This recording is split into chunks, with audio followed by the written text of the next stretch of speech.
Hey everyone, in this video, I'll show you how to add a payment method on your iPhone so you can start easily make purchases on App Store, iTunes, and other app services. Let's get started.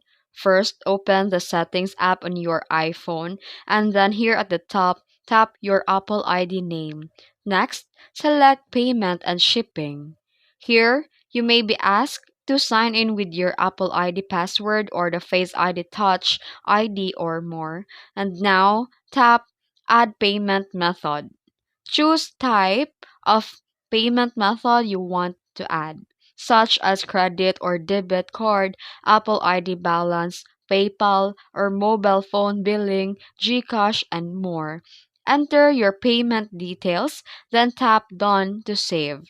And once added, here you'll see a new payment method listed under your Apple ID. And that's it. You've successfully added a payment method on your iPhone. If you found this video helpful, don't forget to like and subscribe for more iPhone tips and tricks. Thanks for watching.